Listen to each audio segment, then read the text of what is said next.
Perfecto.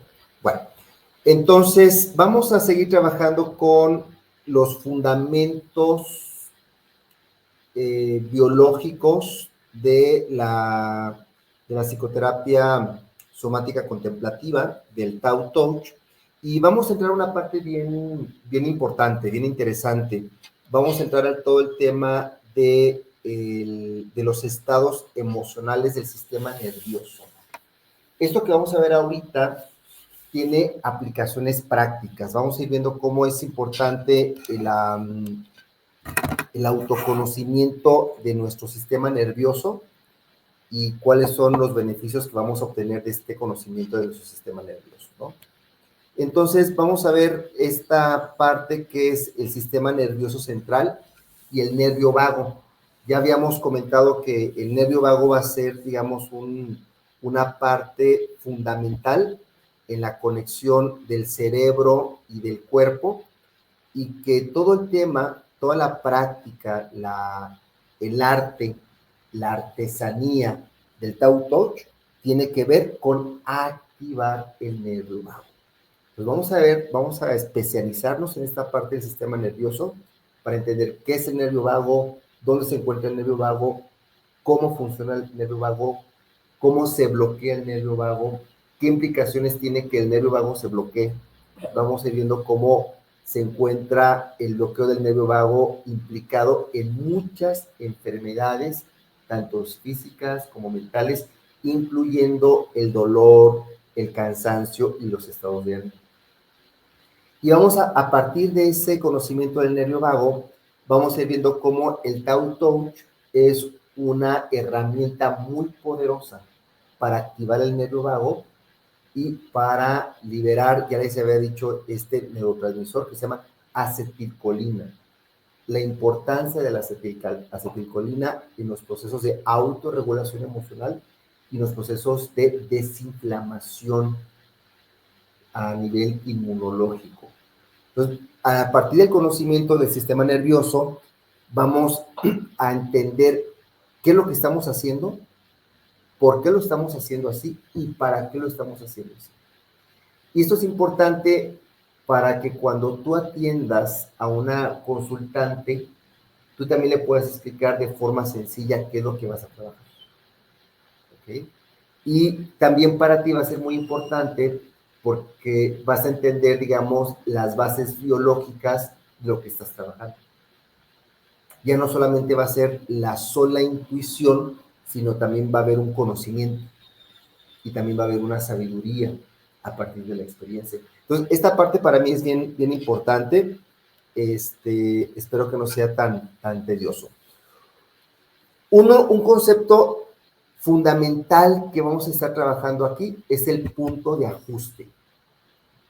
Eso es, punto de ajuste. Vamos a ver cada quien cómo tiene posiblemente alterado o modificado su punto de ajuste. ¿Sí? Entonces, nuestro cerebro y nuestro cuerpo se coordinan a través del sistema nervioso para que volvamos a nuestro punto de ajuste y mantengamos ese equilibrio que los científicos llaman homeostasis. El punto de ajuste es el punto de equilibrio. Biológicamente a ese punto de equilibrio se le conoce como homeostasis. Entonces, el punto de ajuste, hay que buscar tu punto de ajuste. Si tú llegas a encontrar tu punto de ajuste, vas a experimentar 3 estados: juego, flow, fluidez con la vida y paz. Son tres elementos importantes del punto de ajuste. Cuando tú estás tranquila, cuando sientes que todo te está fluyendo y cuando tienes la capacidad, digamos, de interactuar a través del juego, ¿verdad? Ahí te encuentras en tu punto de equilibrio. Esos 3 elementos son importantes porque es también lo que nos permite decir si ahorita me encuentro en ese punto de ajuste o no. O sea, si me encuentro tranquila, si me encuentro fluyendo o si me encuentro jugando. Si no me encuentro en cualquiera de esos 3 estados, puede ser que nos encontremos con una alteración en nuestro punto de ajuste.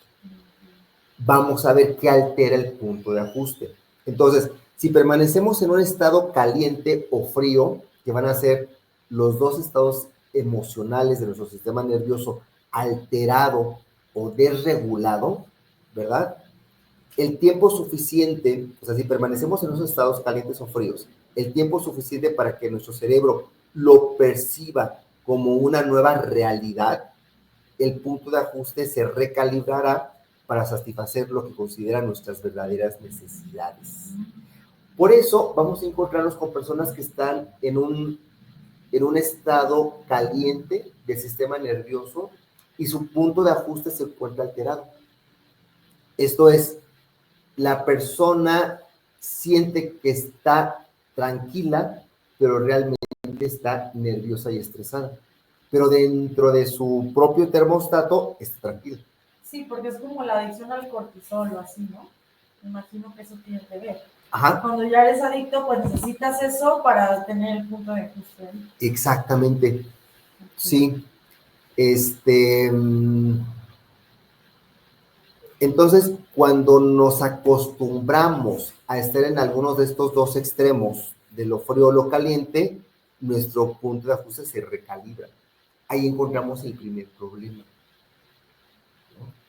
Que tú crees que estás bien, pero realmente estás mal. Hay muchas personas que me dicen, es que Miguel, es que yo tengo mucho tiempo estando bien, ¿por qué me enfermé? Es porque la percepción de su realidad interna cambió en su punto de ajuste. Y aunque ella o él sientan que se encuentran bien, realmente su punto de ajuste se encuentra recalibrado. No se encuentra en el punto de equilibrio, ¿no? Entonces, nuestro cerebro es una máquina predictiva. Y si hemos experimentado estrés postraumático y nos hemos vuelto hipervigilantes a las amenazas, el punto de ajuste puede variar para adaptarse a nuestras necesidades previstas, ¿no? El modo en que percibimos la realidad. Si nuestro punto de ajuste se queda bloqueado en un estado frío o caliente, se produce desgaste.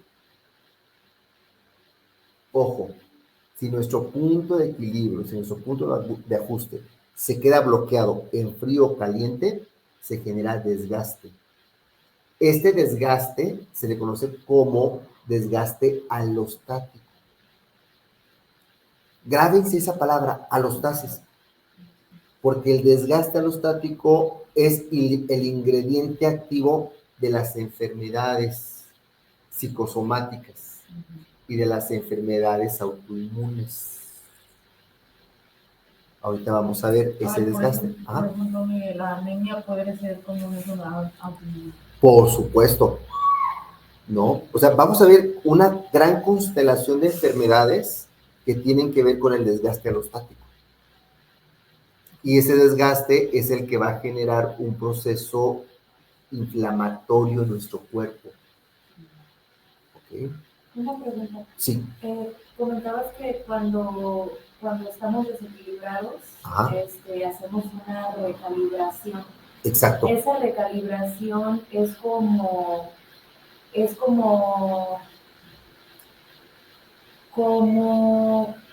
aceptar lo que estás viviendo en ese momento, aunque no esté bien. Normalizarlo. Okay. Exacto. Y puede haber un desgaste porque estás normalizando eso. O sea, si para mí lo normal son los gritos, las discusiones, el drama, ¿verdad?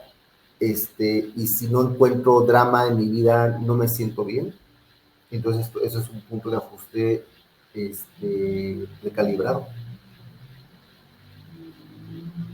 Si mi forma de proceder tiene que ver con la queja, la acusación, el enojo, la frustración, ese es mi punto de ajuste.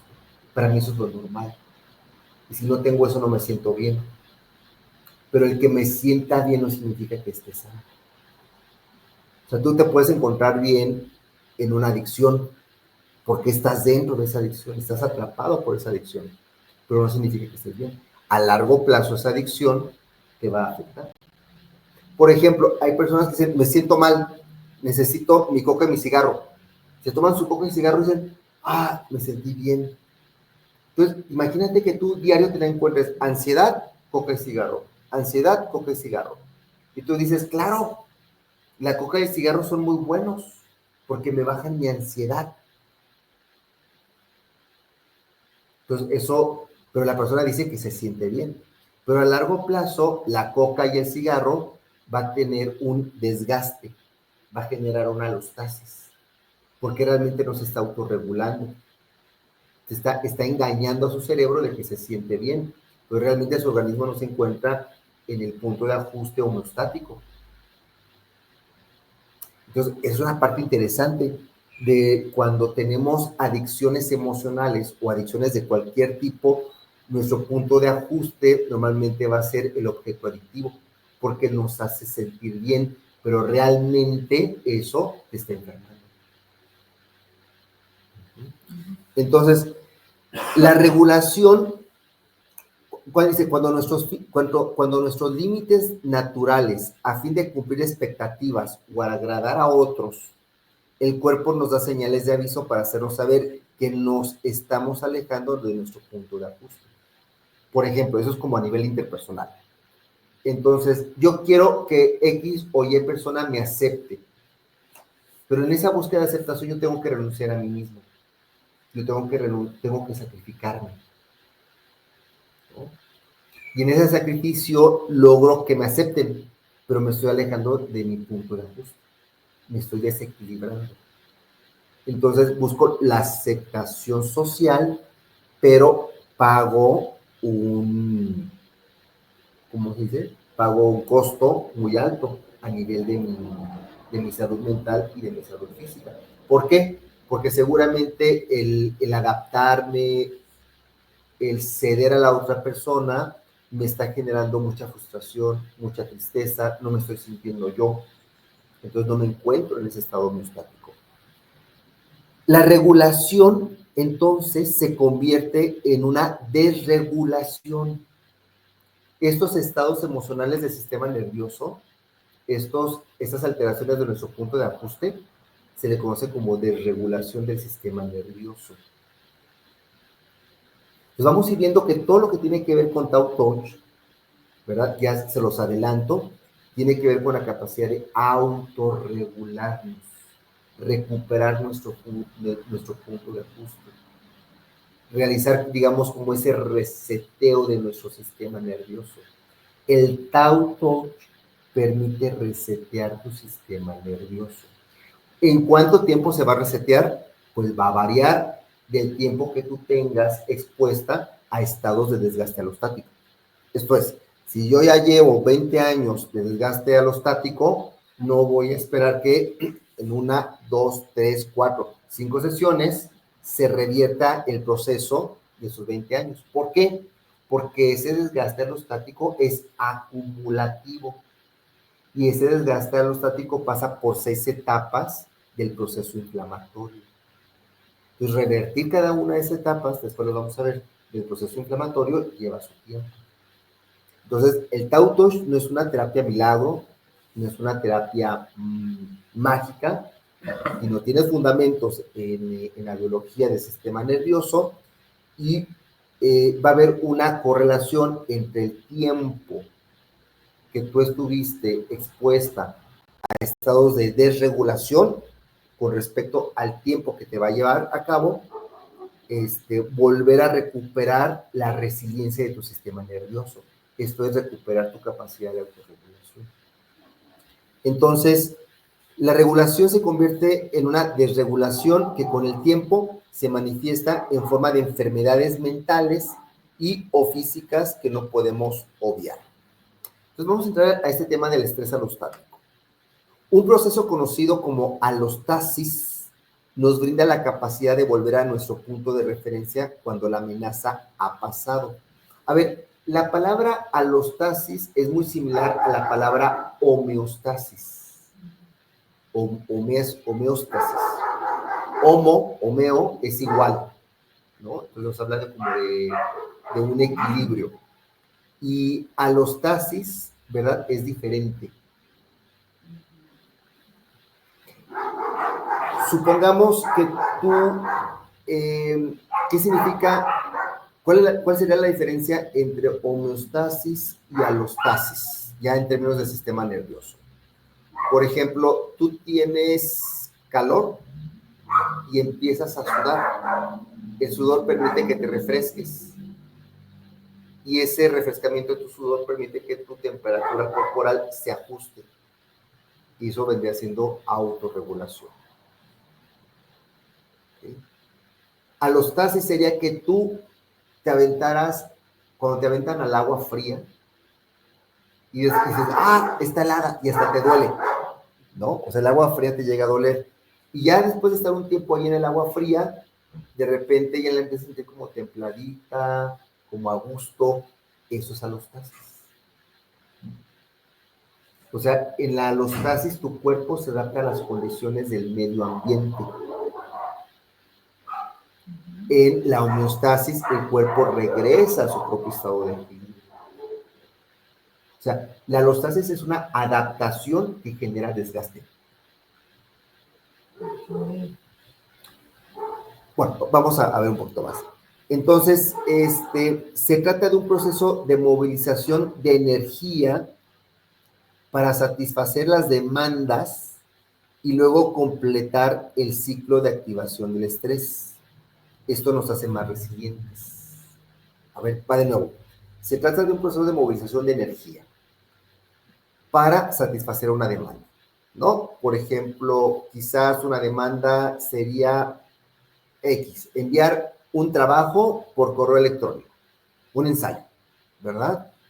Y entonces, movilizo mi energía a nivel intelectual, a nivel muscular, para realizar el ensayo. Y cuando completo ese ensayo y lo envío, entonces cierro el ciclo del estrés. Como dice, ya lo logré. Generó un esfuerzo y ese esfuerzo me dio una satisfacción. Entonces ahí, eso nos hace más resilientes. Digamos, en un primer momento la alostasis te saca de tu zona de confort, ¿no? Es como cuando en la adolescencia te decían, oye, ve a la tiendita por X, ¿no? Por chiles. Y tú estabas acostada así como, ay, no, qué flojera, ¿no? Entonces tienes que levantar y vas y te cambias y vas por los chiles, regresas y ya te sientes bien, ¿no? O sea, la alostasis te saca de tu zona de confort. Es una incomodidad al principio. Al principio es una incomodidad que te moviliza y te permite cerrar ese ciclo. Y entonces la alostasis en cierto nivel está muy bien, porque eso te vuelve resiliente. O sea, me pude recuperar de esta experiencia. Pero cuando el estrés es crónico, ¿no? O sea, cuando no terminas el ensayo y te están demandando que termines el ensayo y no terminas el ensayo, cuando te están diciendo que vayas por los chiles y no te quieres levantar y te peleas con tu mamá y con tu papá, o vas por los chiles y está cerrada la tiendita y vas a otro lugar y no hay esos chiles, y vas a otro lugar, sí hay los chiles, pero se te perdió el dinero, ¿no? Y regresas y entonces te regañan tus papás porque aparte no lo hiciste a tiempo, no fuiste cuando deberías de ir, perdiste el dinero, te vuelves a pelear con ellos. Trajiste los que no eran. ¿No? ¿Sí te pasa? Entonces, experimentamos pánico o ansiedad, una frustración de forma continua, y se agotan nuestros recursos y nuestra energía y se le pasa factura al cuerpo. O sea, la alostasis es sostener estados de estrés continuo. Pero si tú viviste con tus papás 20, 30 años y tú mantuviste esa misma actitud durante 20, 30 años y estuviste en esa dinámica, tú ya estás acostumbrado. Y de repente ya con tu hijo, con tu hija, pues dices, pues la única dinámica que me sé.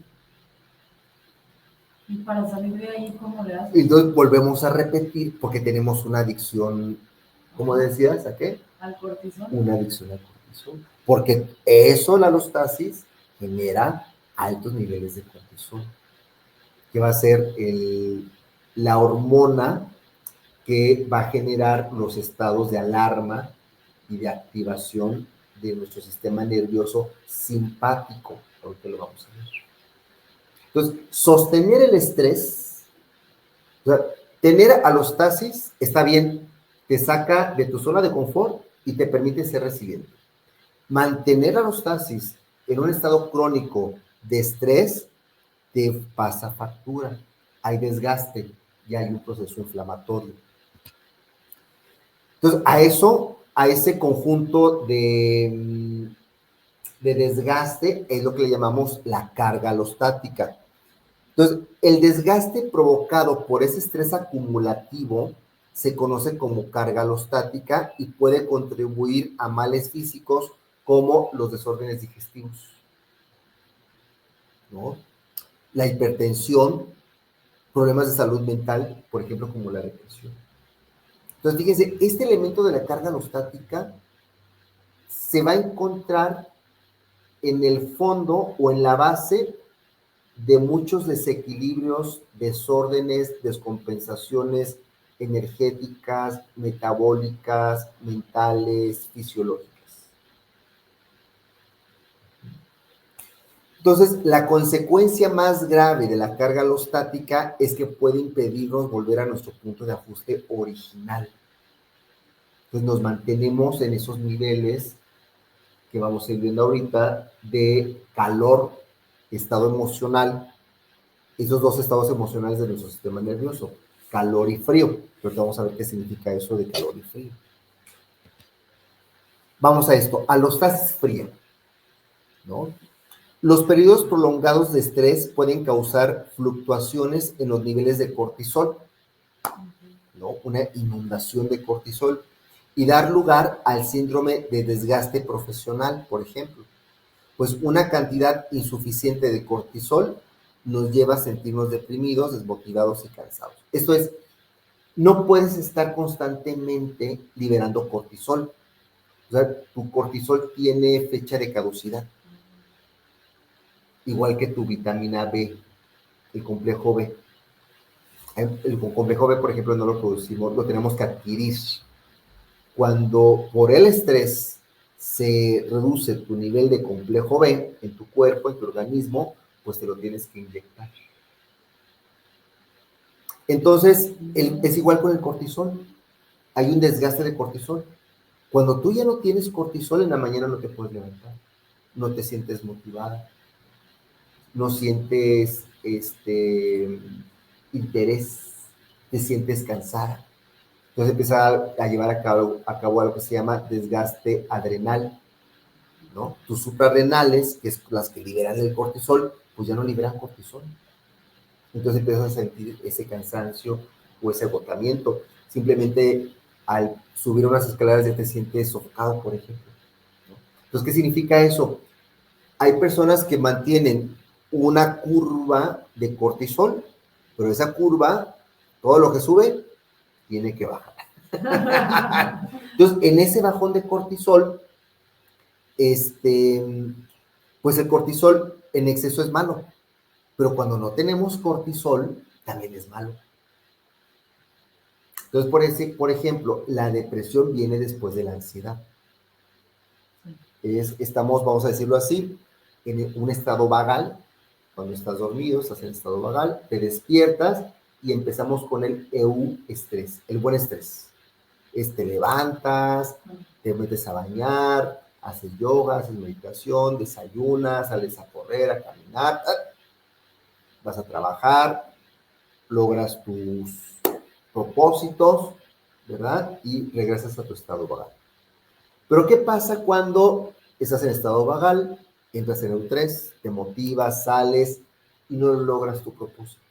Te frustras y lo vuelves a intentar y te frustras y lo vuelves a intentar y te frustras.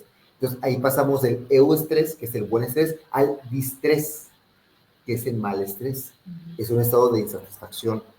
Te empiezas a poner malhumorada, enojada, irritable, de malas, pesimista, ¿no? Empiezas a sudar más, empiezas a sentir la boca más reseca, te haces mucho más sensible, susceptible, estás a la defensiva, todo te lo tomas personal, ¿no? Y de ahí, de ese distrés, empezamos a llegar a estados de estrés crónico y ansiedad. Y ahí te la llevas en estado de ansiedad. Ese estado de ansiedad tú lo puedes mantener durante 5 minutos, 10 días, 10 años, 20 años, 30 años, hasta que llega un punto en que te colapsas. ¡Pum! Y en ese colapso caes en la depresión. Entonces, cuando experimentamos ese agotamiento durante mucho tiempo, nuestro sistema nervioso puede sumirse todavía más en un estado de demasiado frío. O sea, el estado demasiado frío, estamos hablando de una depresión del sistema nervioso. Y hacernos sentir decaídos, insensibles y deprimidos. Además, modifica nuestro termostato interno y gradúa nuestro punto de ajuste a una temperatura más baja, ¿no? Entonces, eso es lo que llamamos la alostasis fría. ¿Ok? Fría. La alostasis caliente. Al otro lado del espectro está el trauma, que abarca desde el estrés extremo, continuo, hasta los sucesos muy angustiosos. Al igual que el estrés, el trauma puede modificar nuestro punto de ajuste, ¿no? También podemos entender que el trauma se produce cuando una experiencia o varias desbordan nuestra capacidad de regular las emociones, salud, y las sensaciones corporales, así como de encontrar sentido al mundo y a nuestra experiencia, y conllevan una fragmentación o disociación que nos hace sentir desconectados de nuestro cuerpo y desregular nuestro sistema nervioso y nuestras emociones, lo que dificulta que el cuerpo pueda encontrar o regular el estado de ánimo y las reacciones emocionales. Entonces, la alostasis caliente tiene que ver con estos momentos traumáticos, angustiosos, ¿verdad? Desborda nuestra capacidad de regular las emociones. Nos sentimos desbordados, ¿no? No nos sentimos contenidos. Puede llevar a la fragmentación o a la disociación y nos hace sentirnos desconectados. Entonces, vamos a ir viendo, vamos a profundizar más en estos dos estados porque me interesa que ustedes también puedan... Miguel, ¿con qué tiene que ver que conectes con una o con la otra? O sea, con la caliente o con la fría, como con la situación de vida en específico o como una manera de gestionar. ¿De qué depende de que tú te vayas a uno o al otro? Va a depender de cómo interpretes el estímulo. O sea, digamos que hay 3 elementos. El estímulo externo, la interpretación que yo hago de ese estímulo y mi respuesta fisiológica, ¿no? Por ejemplo, si yo te doy este vaso, ¿verdad? Toma. ¿Qué sientes a la hora de que te lo doy? ¿Algo importante o no? No. Perfecto. Ahí está, ¿verdad?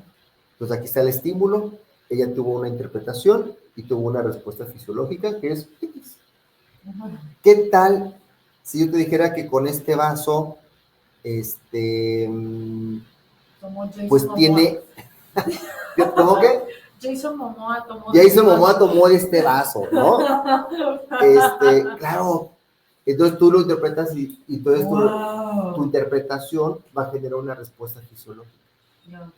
¿O qué pasa si te dijera que este vaso lo tomó una persona que está enferma de COVID, influenza, ¿no? Entonces esa interpretación va a generar un estado en tu sistema nervioso. Entonces no tiene que ver tanto con el objeto, sino cómo interpretas. Ese tema es bien importante. Vamos a verlo. Es un tema muy avanzado, un poquito complejo, pero tiene que ver con algo que actualmente se estudia en neurociencias que se llama la neurocepción. Que es la forma como interpretamos la vida de forma inconsciente. O sea, hay muchas cosas que no pasan por tus lóbulos prefrontales para interpretarlos. Hay interpretaciones de facto, por tu experiencia previa, por tu historia, social, tu historia, especialmente tu historia. Exacto. Entonces, y tiene que ver con un proceso de aprendizaje. Si a ti en tu casa o en tu educación te enseñaron a interpretar, por ejemplo, a partir de una educación religiosa, y en tu educación religiosa te enseñaron que el sexo es pecado, ¿verdad? Tu interpretación interna de esa experiencia sexual va a generar un estado fisiológico.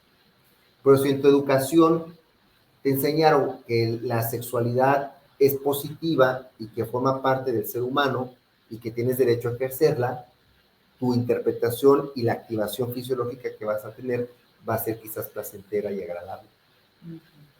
Entonces tiene que ver también mucho con lo que tú hayas aprendido, ¿no? Y con tu experiencia previa, que también es un aprendizaje. Porque a lo mejor a ti te dijeron que la sexualidad era bonita, pero viviste experiencias sexuales muy desagradables. O te dijeron que la sexualidad era pecado, pero después tuviste experiencias muy agradables. Entonces eso va generando también cortocircuitos internos. Ambivalencia. Yo sé que eso es malo y es pecado, pero pero me gusta, ¿no? Sí. Guácala, qué Qué rico. rico. No.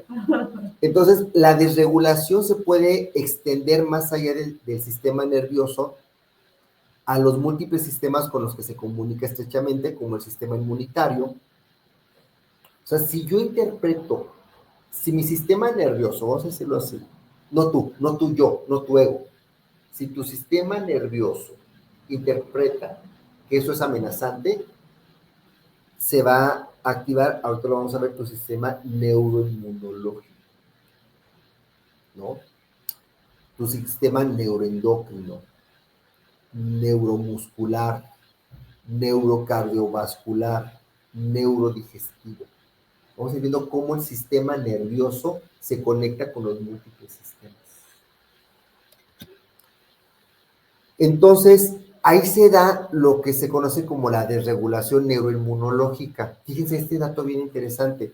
Los inmunólogos han descubierto que el sistema inmunitario en realidad no está autorregulado, sino que trabaja en estrecha colaboración con el sistema nervioso a muchos niveles. O sea, son uña y mugre. Digamos que antes se pensaba que no, que tu sistema nervioso estaba acá, tu sistema inmune estaba acá. Ahora se están dando cuenta de que no solamente no están separados, sino que están tan íntimamente relacionados que se llama sistema neuroinmunológico.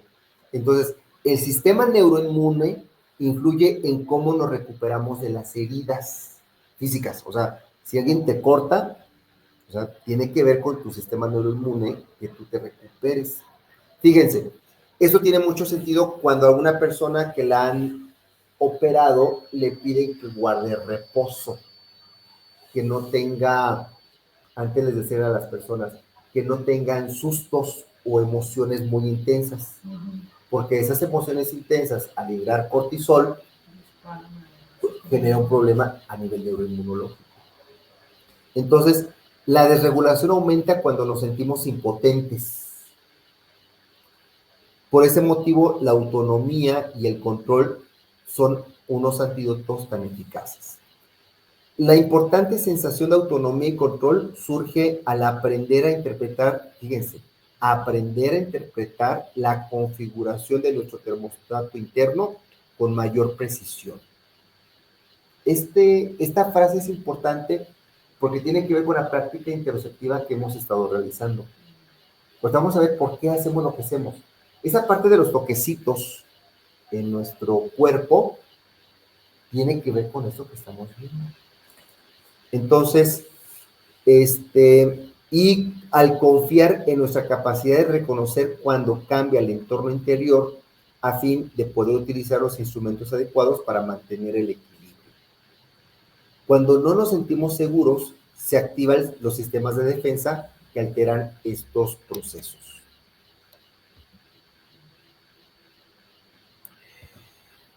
Bueno, a ver, vamos a entrar ahorita un poco más, vamos a hacerle zoom a esos dos estados emocionales del sistema nervioso. Bien, entonces, desarrollar la capacidad de sintonizar con las señales corporales, que es lo que estamos realizando hasta ahorita. Esto tan sencillo que hacemos del toque, es esto, sintonizar con tus señales corporales. Ahorita vamos a ver qué es esto de la interocepción, la propiocepción, la exterocepción y el sistema vascular. A esta capacidad de sintonizar con tus señales corporales se le conoce como conciencia autónoma, porque tiene que ver con el sistema nervioso autónomo. Esto es como cuando haces un escaneo de tu cuerpo, ¿no? O sea, llevas al auto y el auto está funcionando mal. Entonces tú lo llevas con el mecánico y una de las cosas que le hacen es el escaneo. Lo conectan a la computadora y escanean, y el escaneo hace una evaluación de todo. Envía señales desde la computadora a todo, bueno, no sé cómo funciona exactamente a nivel eléctrico, pero es como que envía esas señalizaciones para ver si hay respuesta, ¿no? Entonces, en ese escaneo, pues te dice, no, pues trae un problema en este lugar. Es algo muy similar. Es como si tu cuerpo lo llevaras al médico, pero el médico, en lugar de decirte qué te duele, cuáles son tus síntomas, te dijera, cierra tus ojos, escanea tu cuerpo y dime qué sientes. Es una concepción totalmente diferente. ¿Qué es lo que hacemos acá? O sea, hay una parte verbal que el paciente va a verbalizar, que es el síntoma de mi problema. Pero va a haber otra parte que va a ser el escaneo, favorecer la conciencia autónoma. Vas a cerrar tus ojos y te vas a ir a las sensaciones que estás experimentando. ¿Sí? Esa conciencia autónoma es muy importante. Hay un psicólogo social en el Estado de México que tiene un sendo, y él escribió un libro sobre la diabetes. Y él en su libro dice, o sea, psicólogo social, trabaja Zen y trabaja en psicología social de la salud. Y entonces él en la introducción a su texto, que está muy interesante, él dice que en un futuro los niños y las niñas del futuro van a poder autorregularse a través del escaneo de su sistema nervioso. Esto es, el niño o la niña se va a detener, va a cerrar sus ojos, va a respirar suave, lento y profundo, va a realizar un escaneo de su sistema nervioso. El sistema nervioso va a identificar las zonas donde se encuentra ese bloqueo o esa desregulación, y a través de la conciencia corporal, de la respiración y la atención plena, va a lograr nuevamente regularse y va a prevenir enfermedades. Entonces, este psicólogo social dice cómo la combinación del Zen, la conciencia autónoma que nos brinda el Zen, va a ser una herramienta fundamental para prevenir enfermedades. Esto que estamos haciendo del Tao Touch es eso, es entrenarte para que aprendas a tomar conciencia de tu sistema nervioso autónomo. Como en la película esta de Lucy, ¿no? ¿Cómo se llama Lucy, no? Con mi novia, ¿cómo se llama mi novia? Scarlett Johansson. Sí. Pero ella no lo sabe, ¿verdad? Ella no lo sabe. Sí vieron esa película, ¿no? De una chica Sí me suena, pero... que toma una droga, Ajá. y esa droga empieza a potenciar todo su cerebro, Ajá. ¿no? Y hay un punto donde ella logra sentir todo su cuerpo, y cuando siente esa parte de su cuerpo, puede llevar a que su cuerpo se autorrepare, ¿no? Y después otro nivel, digamos, de esa conciencia es sentir las enfermedades de otras personas, o sea, escanear otros cuerpos. Eso es bien interesante. Ay, porque es lo que estamos haciendo. O sea, está medio magicón, ¿no? Pero fíjate,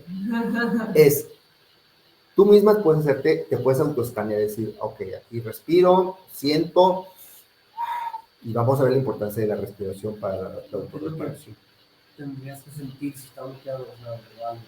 Sí. algún tipo de dolor o algún tipo, Sensación, qué tipo de sensación. opresión, contracción, dificultad para respirar, pesadez. Pero, digamos, como en esta película de Lucy, cuando tocas a otra persona también puedes saber cómo está. Y eso ya existe. En la medicina tradicional china se llama toma de pulso. Te tocan Sí, tres puntitos tres puntitos aquí, tres puntitos acá, y pueden saber qué tienes a nivel de evaluación. Pero está algo que se llama medicina tibetana de los puntos, que no solamente te tocan el pulso, sino que también al tocar diferentes partes de tu cuerpo, varios pulsos de tu cuerpo, logran regular los flujos energéticos de tu cuerpo. Te sanan a través de los pulsos. Eso está autor. Sanar a través de los puntos. San. Ay, lo que vamos a ir viendo. Es la... Sí, porque vamos a ir viendo esto. Sí, o sea, porque, ok, entiendo toda esta parte física, Ajá, pero al mismo tiempo también hay una parte energética muy fuerte. exactamente. Sí. Vamos a ir viendo que no está separado. Aunque aquí estoy hablando con un lenguaje mucho de la fisiología del sistema nervioso, aquí se encuentra implicado, por supuesto, todo el entramado energético del ki, del chi, del prana, ¿no? Pero vamos ahí de lo muy científico y poco a poco vamos a ir entrando a esta parte energética, que es mucho más complicada que esta. O sea, la anatomía y la fisiología energética es sumamente compleja y poco accesible para nuestro conocimiento porque no estamos acostumbrados a hablar de eso, de cómo funciona la energía realmente, o sea, cómo fluye la energía. Hay patrones de flujo de energía, hay 12 patrones de flujo de energía. Entonces, sentir eso, entender cómo funciona, cómo se bloquean, forma parte precisamente del campo. Y después vamos a entrar a esa parte. Entonces, cuando puedes reconocer cuál de los tres principales estados te encuentras, en el estado perfecto o equilibrado o autorregulado, o en el estado demasiado caliente o demasiado frío, y entender por qué te encuentras en ese estado, serás capaz de identificar la forma más adecuada de volver al equilibrio del punto de ajuste. Eso es autorregulación. Entonces, es eso. Vas a hacer un escaneo de tu cuerpo, vas a poder identificar si te encuentras frío, caliente o regulado. Esto es, si te encuentras en rojo, caliente. Si te encuentras en azul, que es frío, o si te encuentras en verde, que es regulado. Tú, al poder identificar esos estados de desregulación, frío o caliente, puedes también identificar por qué te llevó ahí. O sea, preguntarle a tu cuerpo, ¿qué es esto que estoy, de dónde viene esto que estoy sintiendo? Y a lo mejor fue que alguien te hizo un gesto feo y que te lo tomaste personal. Tu interpretación subcortical interpretó como algo negativo eso. Entonces tienes que hacer un ajuste interno, decir, a ver, eso no es mío, eso es de mi pasado, hay que hacer un ajuste en la interpretación de la realidad. Que luego también, ese ajuste te puede tomar 2 minutos aunque lo tengas en conciencia o toda la noche. Te puede llevar desde 2 minutos hasta, no. Cuando tú tienes ese entrenamiento te puede llevar hasta 20 minutos, media hora. Ah, ok. Con el entrenamiento. Si tú no tienes entrenamiento, toda tu vida y las siguientes vidas se va a llevar. O sea, por eso es importante el Tao Touch, porque el Tao Touch también es un entrenamiento de tu sistema nervioso. Hay un aprendizaje en el Tao Touch. Aprendes a autorregular. Sí, o sea, porque a mí, por ejemplo, me ha pasado que identifico, ok, ¿qué me pasa? ¿Qué estoy sintiendo? Ah, ¿sabes qué? Fue esto. Esto que me dijo me hizo sentir así, pero no tiene que ver conmigo, tiene que ver, no, entonces empiezo como a hacerme como, bueno, no tiene que ver conmigo, tiene que ver con ella, con su historia de vida, entiéndela a su parte con esa cosa, esa persona, esa situación, y muchas veces lo puedo trascender, pero muchas otras no. No, exacto, se vuelve a activar. Y eso es sí, tu ya se sistema me olvida y nervioso. luego, no sé, pero no, que no, o sea, ¿sabes? O sea, yo creo que hay que coacharme por más tiempo. Sí. Ahora, Entonces, aquí lo que vamos a ir viendo, que más que el coco wash, es interoceptar. Que es lo que vamos a aprender a hacer, como a tomar distancia de los pensamientos. Solamente aceptar la sensación que estás viviendo en ese momento para que la pura sensación se pueda autorregular. Vamos a llamarlo así, la autorregulación es del sistema nervioso, muy fisiológico. Los pensamientos no se pueden autorregular.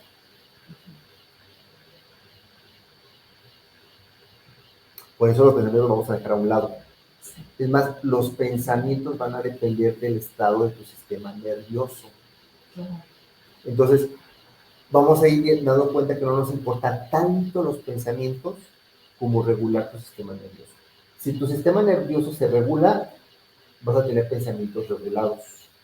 Si tu sistema nervioso está caliente, vas a tener pensamientos calientes. Si tu sistema nervioso está frío, vas a tener pensamientos fríos. Entonces, aquí no es tanto irnos con el pensamiento caliente con el pensamiento frío. Es dejarnos a un lado, porque este pensamiento frío y este pensamiento caliente dependen del estado de tu sistema nervioso. Y fomentan también. Sí, y fomenta, retroalimenta el sistema nervioso. Entonces es dejar el pensamiento de lado y trabajar en la sensación. Muy bien, exacto. Entonces, Ahora, una pregunta con respecto a, mencionabas que puede que vengamos cargando algo que nos pasó días después, ¿no? Días antes, perdón, o años antes. Cuando tú estás tratando de ayudar a una persona, sobre todo una persona que a lo mejor está caliente o fría crónica, sí. ¿Cómo manejarías de una manera muy sutil el que si trae cosas desde su niñez, podríamos hablar desde a lo mejor alguna cuestión sexual o alguna cuestión narcisista y que esa persona es muy privada, ¿no? Es como, oye, yo vengo contigo en la terapia, pero tú no eres un psicólogo, no eres un psiquiatra. ¿Cómo yo puedo hacerle indirectamente que esa persona trabaje en eso que le está estancando, que le pasó a los 5 años? Dos modalidades. Una, la modalidad de entrevista y diálogo con el terapeuta, y tenemos la modalidad silenciosa. La modalidad de entrevista y diálogo se da cuando la persona sabe y quiere establecer una relación terapéutica que incluye el elemento verdad. Yo te voy a hablar, yo quiero hablarte de mi pasado y quiero contarte lo que me está sucediendo. O cuando estás en una relación de ayuda y a lo mejor la persona es muy introvertida y le cuesta trabajo expresar y verbalizar, lo que hacemos es únicamente trabajar con su propia pantalla mental para sí mismo. ¿Qué significa esto? Le pedimos a la persona, abre una pantalla mental, deje que te lleguen recuerdos y tú vemos, ¿no? A veces le pedimos que le ponga un título a ese recuerdo sin necesidad de que pueda contarnos todo lo que sucede. Entonces vamos a ir viendo eso. De hecho, con esa modalidad vamos a empezar. Una modalidad silente, pues en silencio, la persona sola consigo misma con su pantalla mental viendo, y una modalidad intersubjetiva, basada en la comunicación de la información, de la experiencia que va sucediendo en su organismo. Entonces, desarrollar la capacidad, la autorregulación. La autorregulación consiste en la capacidad de gestionar tus comportamientos y expresar tus emociones, deseos y necesidades de manera conveniente. Eso es bien importante. La psicoterapia corporal somática contemplativa, el Tauto, tiene que ver con favorecer la autorregulación, la capacidad de gestionar tus comportamientos y expresar tus emociones, deseos y necesidades de manera conveniente o asertiva.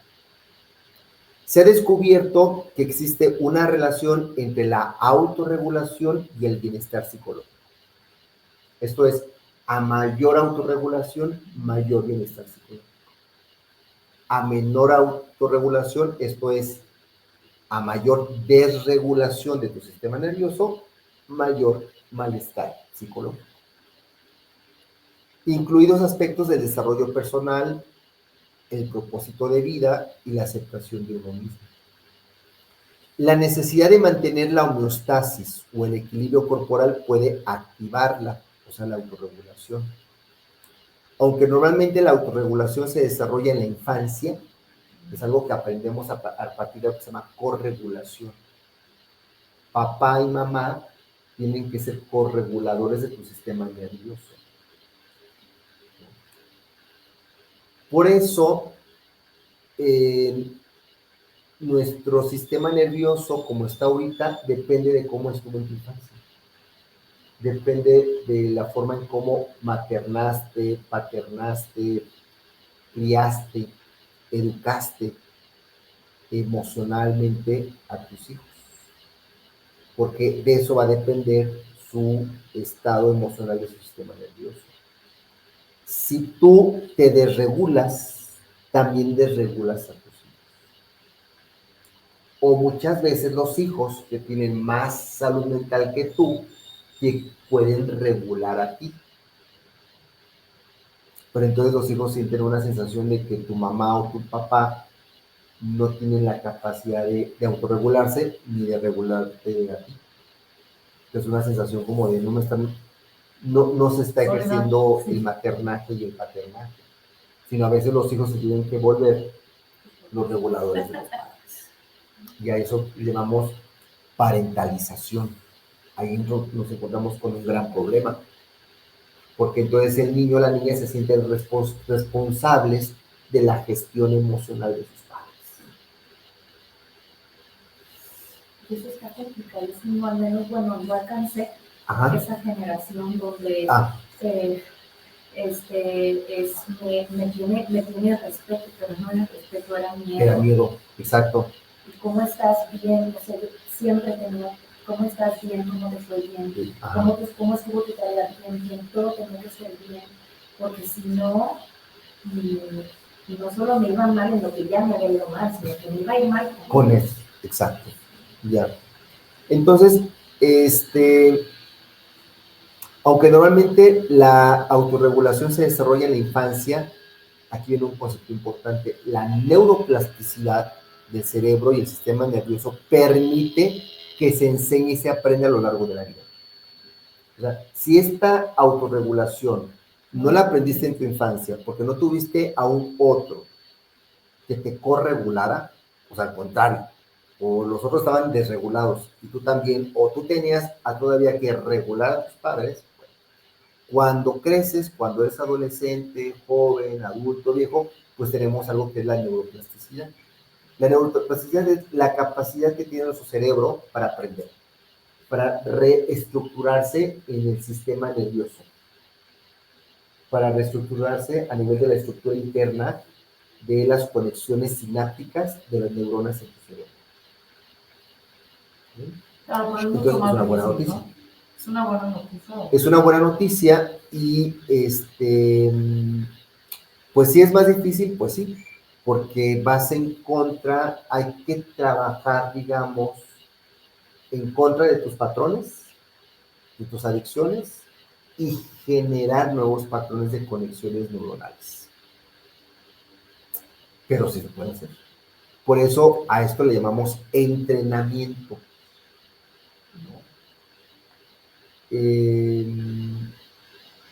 O sea, el entrenamiento tiene que ver con hacer 1, 2 y 3 veces el mismo ejercicio. Entonces, hay ejercicios, hay que regularte y autorregularte y autorregularte. Por eso, ahorita en lo que vamos trabajando, seguimos haciendo la misma práctica de los toques y eso que aprendemos ahorita es bien importante estarlo practicando. Y aparte que tú lo puedas practicar también en tu vida cotidiana. Vamos a ir viendo también esa parte. Entonces, es un entrenamiento en la práctica de la autorregulación. Entonces vamos a ver ahora otro tema importante. Ya tenemos lo que es el estado caliente, el estado frío, el estado perfecto o de autorregulación. Y ahí hay algo que se llama la ventana de tolerancia. Entonces, la ventana de tolerancia tiene un límite superior y tiene un límite inferior. A ver si ahí se alcanza a ver bien. Esa franja gris, vemos dos franjas grises, ¿verdad? Y en medio dice ventana de tolerancia. Entonces, esto que está aquí, esta franja gris, son las ventanas de tolerancia. Ventana de tolerancia hacia arriba y ventana de tolerancia hacia abajo. Esa es zona de incomodidad. Entonces, ¿qué es esto? Tiene un límite superior y tiene un límite inferior. Y experimentamos fluctuaciones en la energía y en los niveles de estrés dentro de esa ventana. O sea, aquí estás demasiado caliente, perfecto, y demasiado frío. Entonces, por ejemplo, aquí te despiertas, responder correos, te echas tu cafecito, lees, pero de repente entras al miedo, la ira, la agresividad, la ansiedad, y después entras al bloqueo, la desesperanza, el sueño, la depresión, la soledad. Entonces, aquí una persona puede vivir fluctuaciones durante el día. Puede en la mañana estar en estado perfecto, entrar a estado demasiado caliente y quedarse todo el día en demasiado caliente. O levantarse en estado perfecto y entrar a estado frío y permanecer todo el día en estado frío. O hay personas que se despiertan y no pueden levantarse y se quedan en estado frío constantemente. O hay personas que no pudieron dormir porque están en estado caliente demasiado tiempo, ¿no? O hay personas que están en perfecto, demasiado caliente y después demasiado frío. Entonces, acá lo que vamos a ir buscando es que podamos entrar como en esta zona de incomodidad, estado perfecto, zona de incomodidad, estado perfecto, zona de incomodidad, estado perfecto, zona de incomodidad. Eso sería lo más saludable. No es estar solamente en el estado perfecto, no existe. Hay que ampliar nuestra zona de incomodidad, hay que ampliar nuestra ventana de tolerancia. Si estas dos franjas se van haciendo cada vez más pequeñas, nos volvemos demasiado intolerantes y luego saltamos al miedo, a la ira, a la agresividad, a la desesperanza, al desgaste, al sueño, a la soledad, al cansancio. Entonces, tu termostato puede subir muy ligeramente con el fin de motivarte para una cita, o puede bajar un poco una noche tranquila en casa, pero dentro de esos límites puedes tolerar las emociones y las sensaciones corporales internas. O sea, me enojo, pero puedo tolerar ese enojo y me puedo autorregular. O sea, no significa que no me enoje. El estado perfecto no significa ni que no me enoje, ni que no esté triste, ni que no me sienta sola, ni que no me sienta frustrado. La ventana de tolerancia significa que ese estado podemos sentirnos enojados, tristes, solos, etcétera, pero sin desregularnos. Eso va a ser muy importante porque eso nos va a dar mayor capacidad de resiliencia. Tiene que ver con ser más tolerante. Ahí hay una parte importante que es no tomarte las cosas personalmente. Sí, o no engancharte con lo que sientes. No enganchar. O sea, me enojé de todo, bueno, ya. Suelto. Ya. Pero no me clavo ahí y entonces hago un drama por eso. Ese es el problema. Entonces, la resiliencia, ampliar nuestra ventana de tolerancia, nos permite tener más salud mental, porque entonces nos frustramos menos. Aplicamos los principios budistas que vimos la vez anterior, todo va a pasar. Entonces, es posible aprender a desarrollar mejor la resistencia al estrés y ampliar nuestra ventana de tolerancia. en lugar de acudir a estrategias de reducción del estrés. O sea, fíjense cuál es la diferencia entre todo me estresa y tengo que estar respirando porque todo me estresa, a amplió mi tolerancia, mi ventana de tolerancia y puedo soportar el estrés. Esto es un poquito lo que algunos autores llaman la hipersensibilidad y la generación de cristal. Ajá. O sea, todo les genera estrés. O sea, su ventana de tolerancia, su capacidad de autorregulación se ha quedado tan estrecha. O sea, una línea en la ventana, en esta ventana de tolerancia que está ahí, se ha hecho tan delgadita que todo les...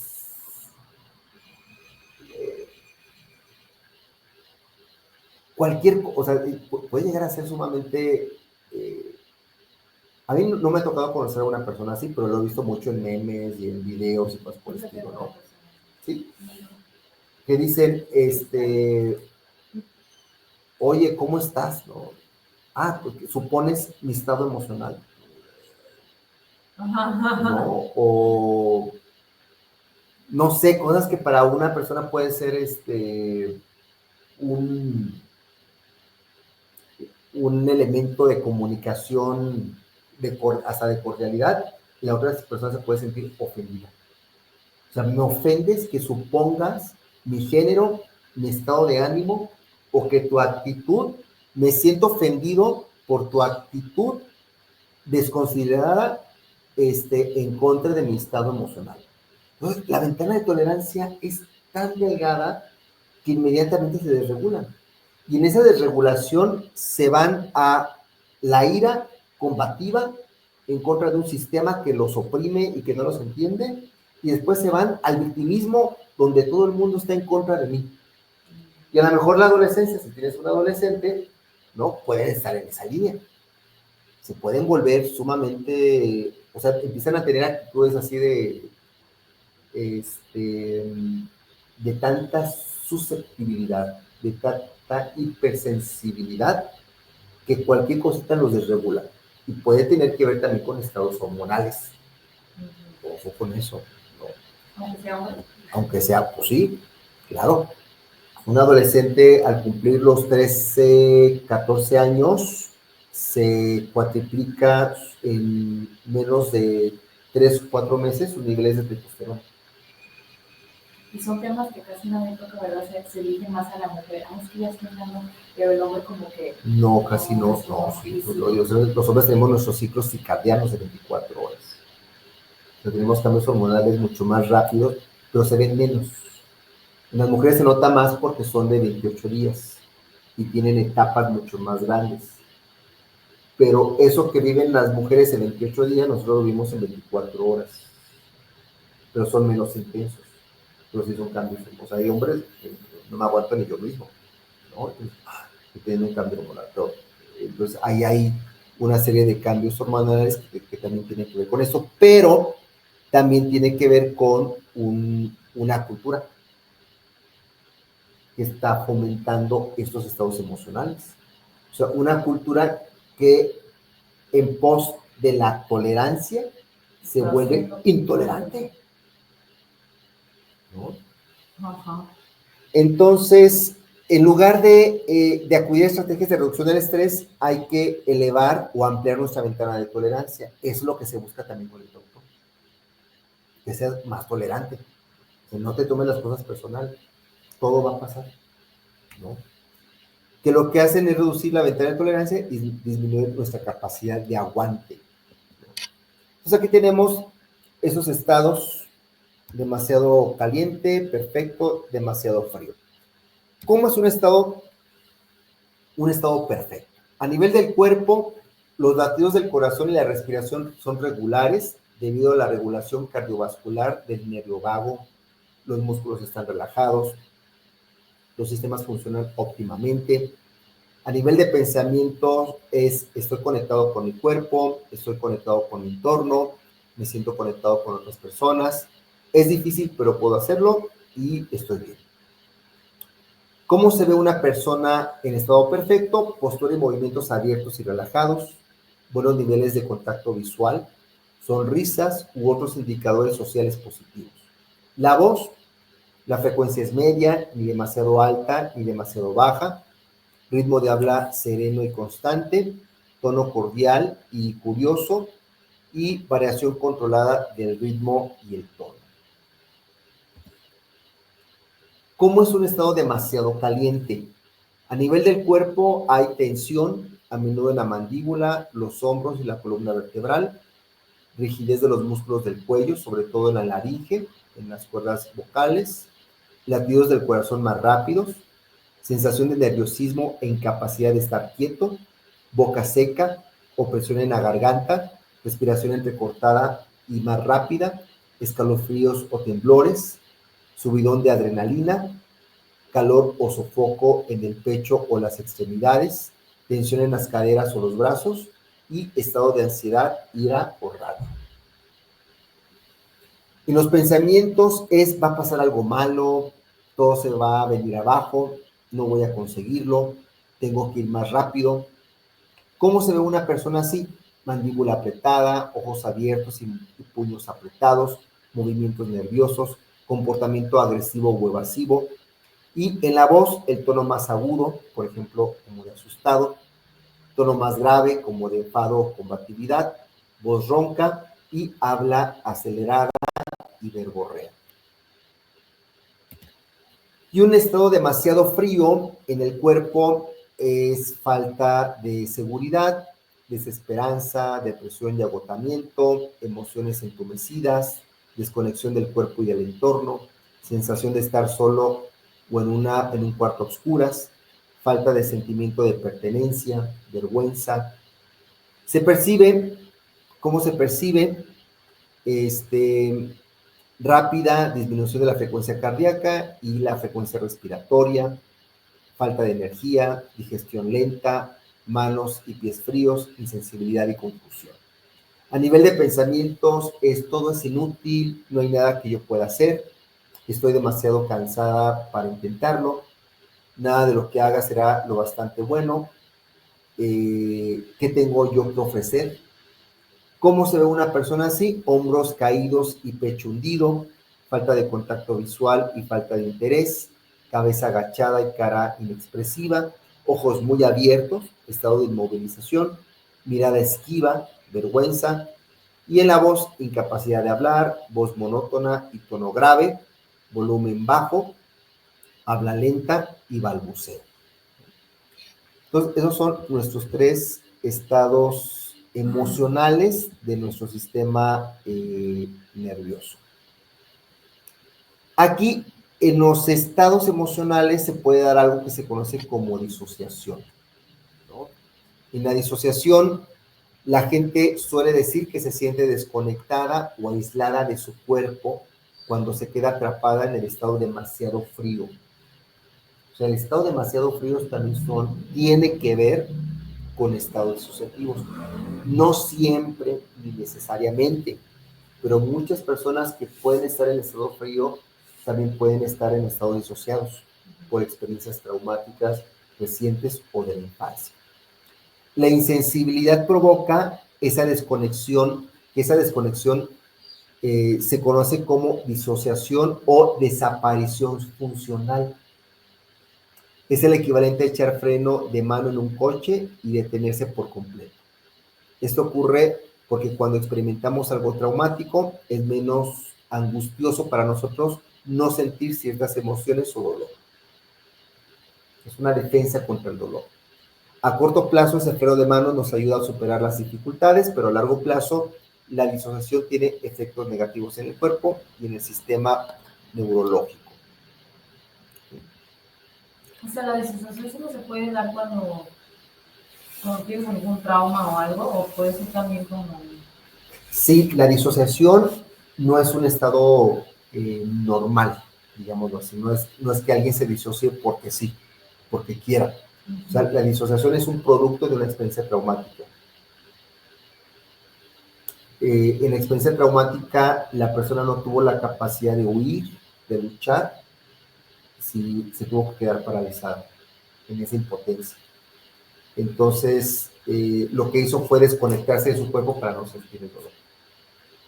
Ok, porque yo, por ejemplo, Ajá. yo he tenido muchos momentos en mi vida en que estoy disociada, o sea, cañón. Pero yo me Ujú. acuerdo de mí en la primaria así. Ok.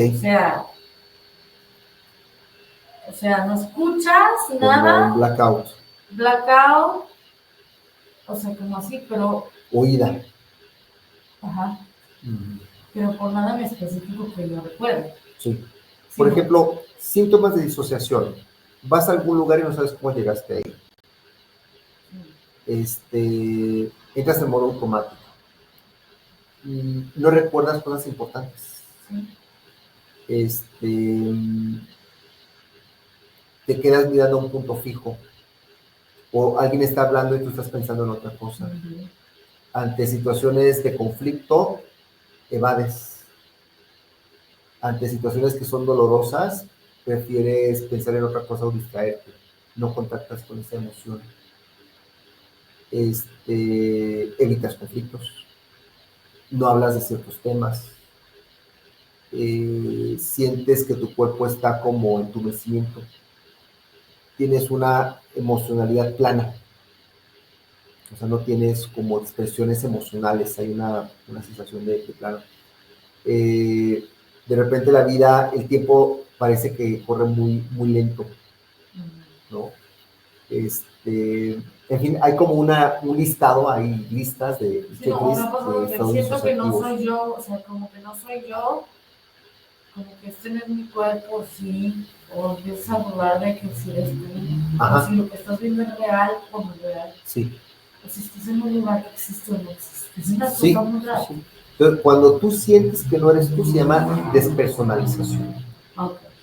Y hay grados de despersonalización. ¿Vieron la película de... hay una película, creo que es de Bruce Willis o de Mel Gibson, que crea un muñequito, un animalito que hace madera y que es humano. ¿No? Y entonces humano empieza a cobrar vida. Y entonces llega un momento donde en un estado psicótico siente que su mano tiene vida propia, pero que no es suya. Y llega a cortarse. Entonces hicieron una película, es un caso real, que es de un juego. Él creó un juego, un juguete que se hizo muy famoso en Estados Unidos, el castor. El castor que es una cajita para que los niños jueguen a que son carpinteros. Y él creó ese castor. Pero en su vida él pues tiene un evento traumático y desarrolla este nivel de despersonalización que es muy extremo, donde una parte de él no reconoce a Jesús porque sí, por ejemplo, este Jesús humano. Entonces la despersonalización es eso, no te sientes tú, te sientes extraña a ti misma, sientes que esto no es tu cuerpo, ¿no? Hay otro que se llama, el síntoma que se llama irrealización. La irrealidad es cuando sientes que estás en una película o tienes muchos déjà vu, ¿no? Como que, esto ya lo viví, pero entonces esto que ya lo viví es una película, es verdad o no es verdad, esto es materia o no, esto que estoy sintiendo es real o estoy en un sueño, ¿no? Entonces eso se llama síntoma de irrealización. Hay otro síntoma es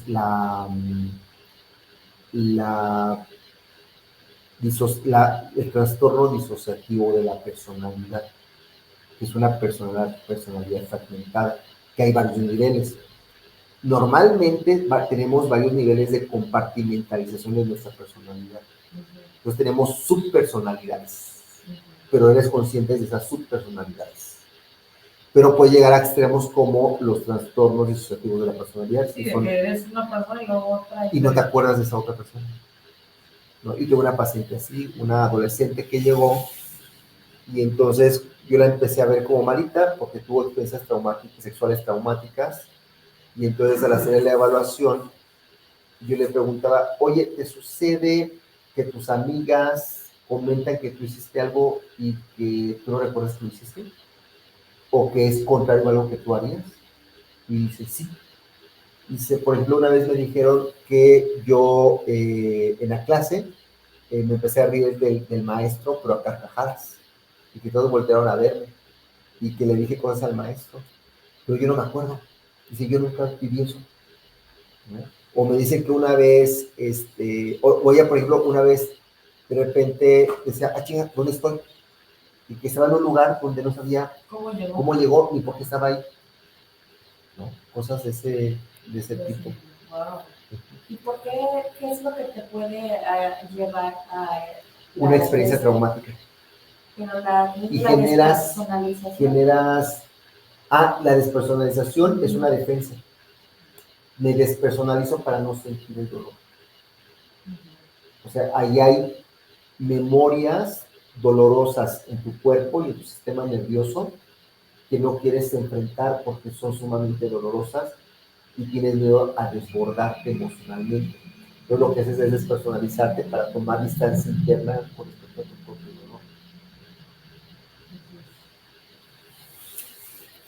Entonces, no estar bien conectados con nuestro cuerpo y sus sensaciones puede provocarnos insensibilidad emocional, la impresión general de que no sentimos nada.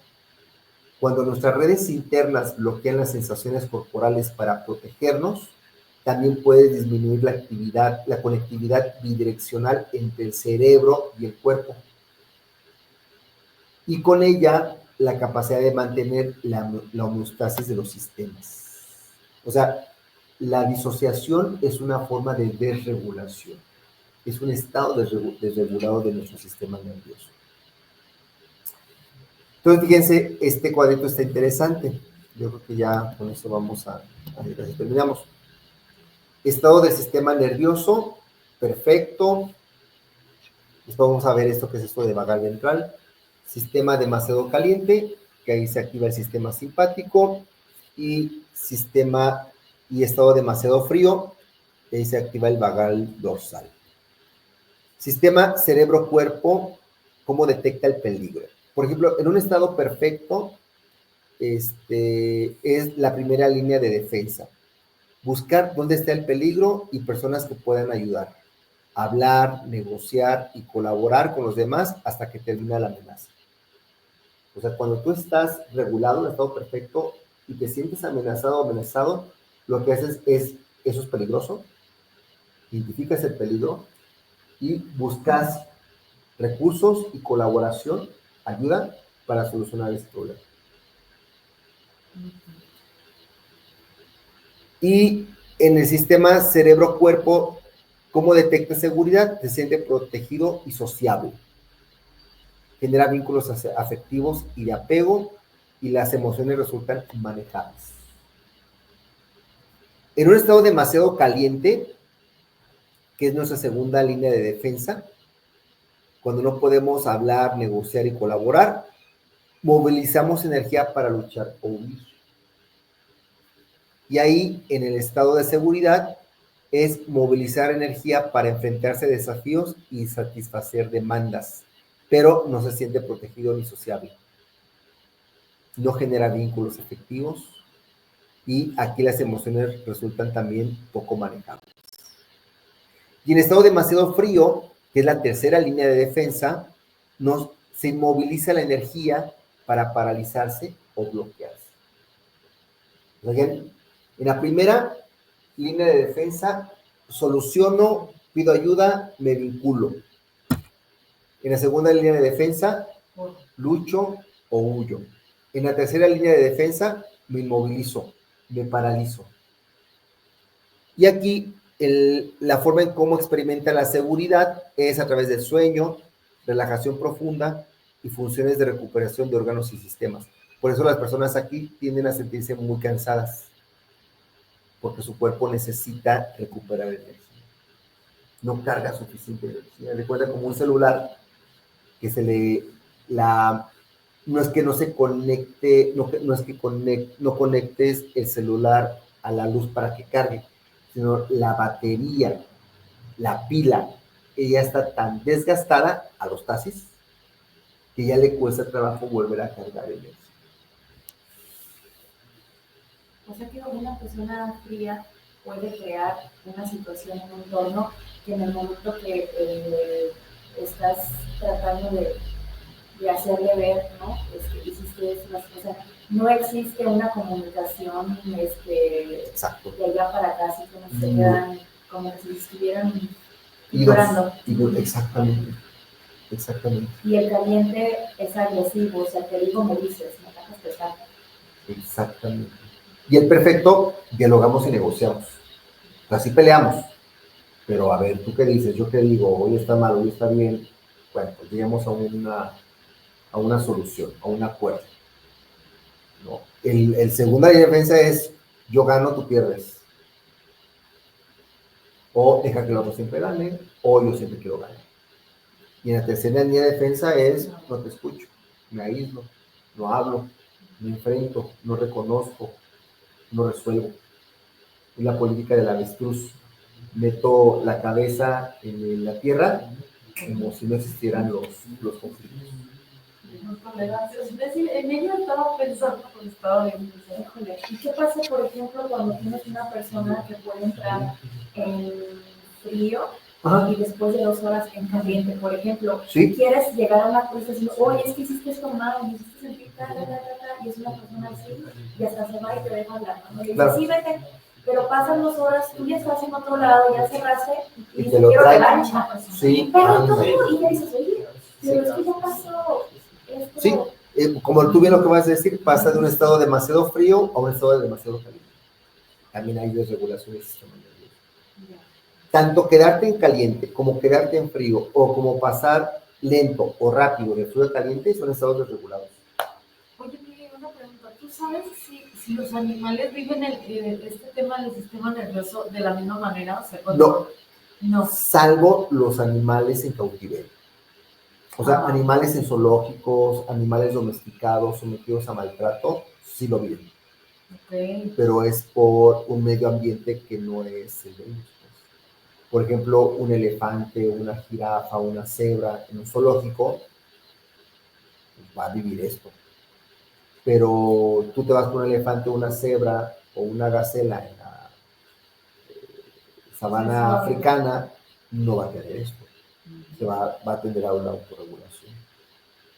Claro, Entonces, porque ellos cuando huyen, pues sí, siempre actúan en equipo, por ejemplo. Sí, hay una colaboración vital entre ellos, ¿no? Y no se ven asustados, aunque esté corriendo por su vida, no es como que, no sé. Sí, o sea, mientras están en su hábitat y todos se autorregulan, ¿no? Es Igual a correcto. nosotros como humanos nos pasa, como si no nos sentimos en nuestro espacio, o lo que sea, pues tendemos a sentirnos calientes. Sí. Desmond Morris, él habla, tiene un libro que se llama El mono desnudo, ¿no? Dice, somos monos desnudos. Él estudia el comportamiento animal y ve al ser humano también como un comportamiento animal. Y tiene otro libro que se llama El Subhumano, pero el sub se refiere al zoológico humano. Y él habla de las ciudades. Claro. Y él habla cómo la ciudad, o sea, ese concepto de ciudad que entra con la modernidad, con la industrialización, nos genera estímulos estresantes ante los cuales nuestros genes paleolíticos no están preparados para lidiar con ellos. Por ahí. Muy bien, entonces uno de los mayores beneficios de aprender a aliarnos con nuestro cuerpo es que dejamos de quedar atrapados en uno de los estados durante periodos de tiempo prolongados, ¿no? Por eso la importancia de trabajar con el cuerpo y nuestro sistema nervioso. O sea, salir del secuestro emocional, del simpático y del vagal dorsal. Ya hablaremos después de eso del medio vago. Y por lo tanto, nos evitamos mucho sufrimiento innecesario. Desarrollar el tono vagal, que es parte de lo, o sea, homeostasis, autorregulación, conciencia autónoma, tiene que ver en el fondo con tono vagal, que es lo que vamos a favorecer. El entrenamiento en Tao Touch es entrenar el tono vagal, ¿no? Y trabajar con nuestro cuerpo también sirve para ampliar nuestra ventana de tolerancia, lo que nos ayuda a mantener el equilibrio y permanecer dentro del estado perfecto, incluso cuando nos enfrentamos a retos difíciles. ¿Okay? Vamos esto a dejarlo para la siguiente sesión. Vamos ahorita aquí a finalizar esta parte de la presentación y vamos a pasar a la parte de la práctica.